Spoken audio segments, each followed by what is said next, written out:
Dans Jean 11, il nous est parlé d'un village appelé Béthanie. Il est mentionné dans les évangiles que le Seigneur Jésus-Christ visita Béthanie 8 fois.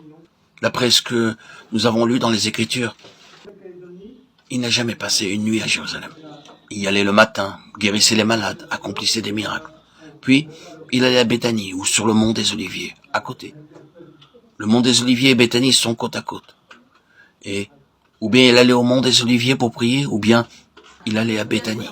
Marc 11, 1, 11, 19. Chaque fois, après avoir guéri, enseigné ou accompli des miracles à Jérusalem, il retournait le soir à Béthanie, ou sur le mont des Oliviers. Enfin, c'est depuis Béthanie qu'il monta au ciel. Luc 24, 50. Tout ceci nous montre que le Seigneur Jésus avait des leçons particulières à enseigner à ses disciples à Béthanie. Il était à Béthanie lorsqu'il donna son dernier message et commanda à ses disciples « Allez par tout le monde et prêchez l'Évangile ». De toutes ces visites à Béthanie, nous pouvons nous aussi tirer beaucoup de leçons spirituelles. Le mot Béthanie signifie « maison de figues ».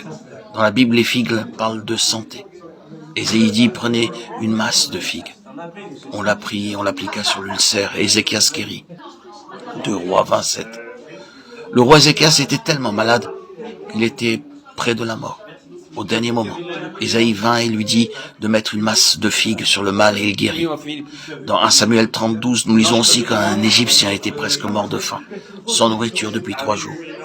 Et ils lui donnèrent un morceau d'une masse de figues sèches et 2 masses de raisins secs. Après qu'il eut mangé, les forces le revinrent, car il n'avait point pris de nourriture et point bu d'eau depuis 3 jours et 3 nuits. Son maître, l'Amalécite, l'avait laissé sur place, parce qu'il était malade. Mais les hommes de David l'alimentèrent avec du pain, de l'eau et des figues, et il se rétablit. Les figues font partie du régime normal des Juifs. Dans 1 Samuel 25:18, nous lisons qu'Abigaïl, pour plaire à David, lui apporta beaucoup de bonnes choses à manger. Lors des grands festins, l'hôte préparait pour l'occasion tous les plats que les convives aimaient le mieux. De la même manière, Abigaïl apporta les meilleures choses à David, espérant apaiser sa colère. Et parmi elles, il y avait 200 gâteaux de figues. Non, comme ça, tu prends pas l'habitude. Dans une autre occasion, dans 1 Chronique 12, 38 à 40, les guerriers vinrent pour faire David roi, et il y avait de grandes réjouissances dans le royaume entier. Ils festoyèrent, et les meilleures choses furent à disposition pour manger et boire. Quelques-uns apportèrent une grande quantité de bonnes choses sur des ânes, des chameaux, des mules et des bœufs.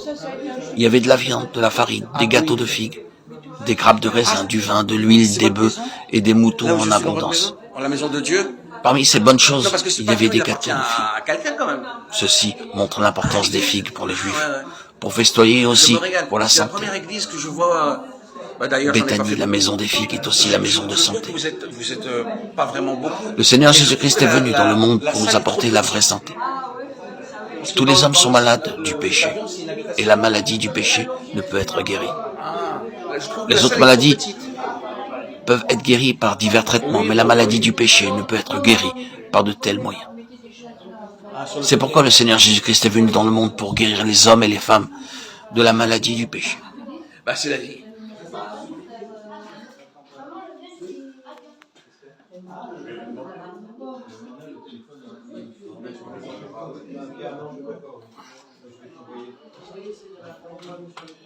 Narman, donne-leur ton téléphone.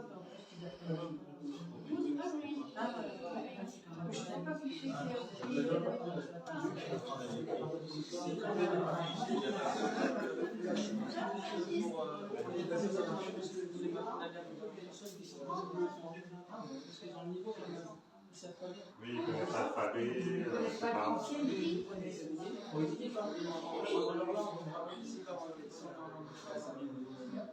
Ça veut dire en anglais ou dans une autre langue, et c'est pas tout, ça dépend.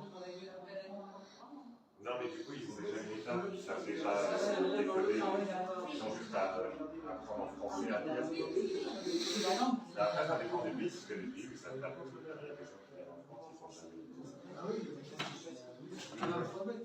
Mais peut-être qu'ils l'ont mal dirigé. Ah oui, ok.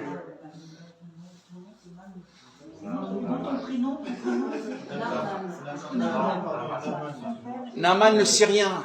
Vous n'avez pas lu dans la Bible le Tanar Naaman le Syrien qui s'est plongé dans l'eau le Jourdain C'est Naaman. Naaman, voilà. En hébreu, on l'appelle Naaman. Ah oui, c'est ça. Oui.